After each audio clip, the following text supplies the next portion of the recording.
It was with great joy and excitement that we left our bondage life in Egypt.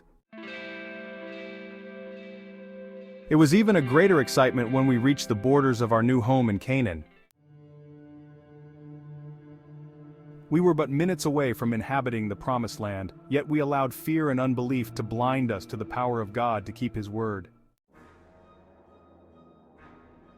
Like an egg, our hopes and excitement dashed forever, and we returned to a wilderness life and death. We had encamped by Mount Horeb, the mountain of the Lord, in present-day Saudi Arabia for several months until the mysterious cloud that hovered over our heads moved up towards the north.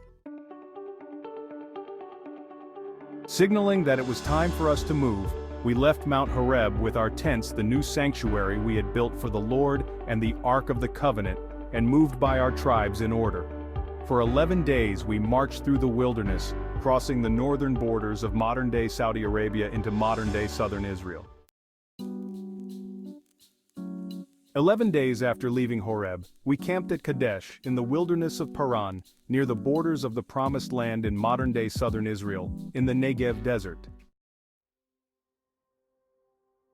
By the time we reached Paran, or Kadesh Barnea, we had spent more than a year traveling through the wilderness after we left Egypt, where we were held as slaves for decades to the pharaohs.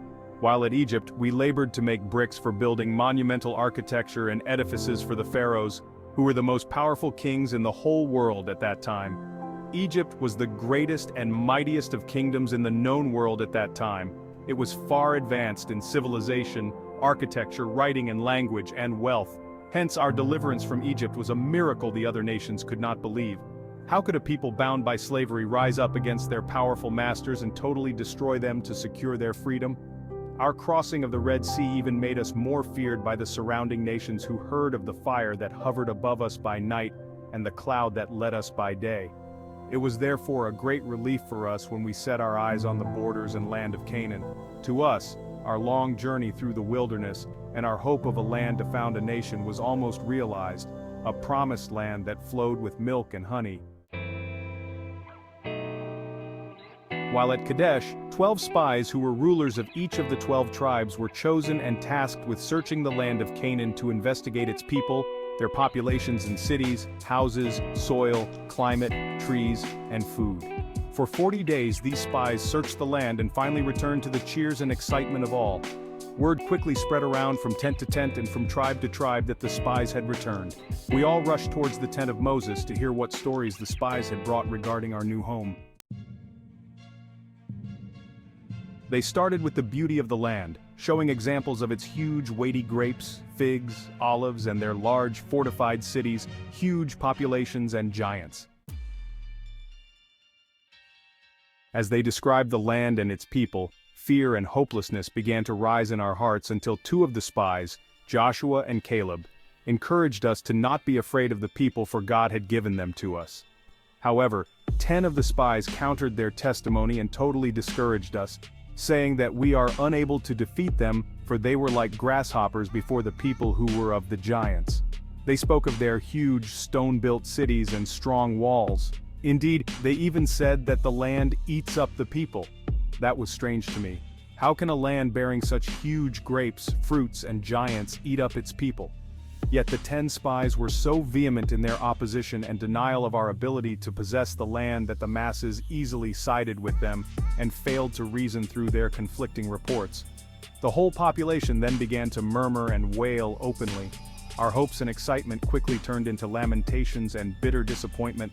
Had we walked through this wilderness all these years to only perish in the wilderness? Are the spies intimating that our journey from Egypt has been in vain, useless? Had God forsaken us after parting the Red Sea for us to walk on dry land and plaguing mighty Egypt with plagues that laid their lands waste? If God, who had led us this far, even killing the firstborns of Egypt, was with us, why should we be afraid of these Canaanites? Yet reason was dethroned by anger, and the people took stones to murder the two spies who tried to encourage us.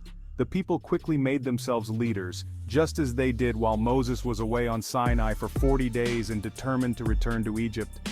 They denounced Moses and cursed God for bringing them to the wilderness to perish by the sword. How quickly we forgot that for more than a year we had been miraculously fed by manna and kept from disease and death on the wilderness. Alas, all hell broke loose, and the people determined to murder Moses, Aaron, the two spies, and anyone who dared oppose their return to Egypt. While they rushed with their stones to carry out their evil designs, a flaming and flashing light appeared above the sanctuary, and Moses and Aaron fell down before their faces. The 10 spies started crawling back into their tents but were quickly killed before our eyes. Anger quickly gave way to fear as the stones fell off the hands of the people. Everyone now realized what they had done. God was among us, and yet we knew it not nor regarded it. Moses rose up and told us that our prayers have been heard. We shan't see the promised land but shall wander in the wilderness for 40 years. A day for a year, for each of the 40 days the spies searched the land. With great grief and sorrow the congregation wept like women in labor. In a twinkle of an eye, all our blessings were swept away from our hands because of our blindness and emotions. Had we exercised a little restraint, we would have received rest from our travels. God would have fought for us, but we assumed that we were to fight with our own strength. Thousands who went the next morning to fight the Canaanites against the commandment of God were soundly defeated, and many perished. Sadly, we turned our eyes away from our most cherished prize and headed towards the wilderness. To wander until doom and death, a just punishment for our unbelief, murmuring, and ungratefulness. We wished to die in the wilderness than perish from conquering Canaan, and so did we. O Israel, what a shocking tale of unreasonable and rushed behavior. No words can describe our grief and sorrow, for it is too great to describe. Oh, that we shall learn from this and stay true to God and His words at all times.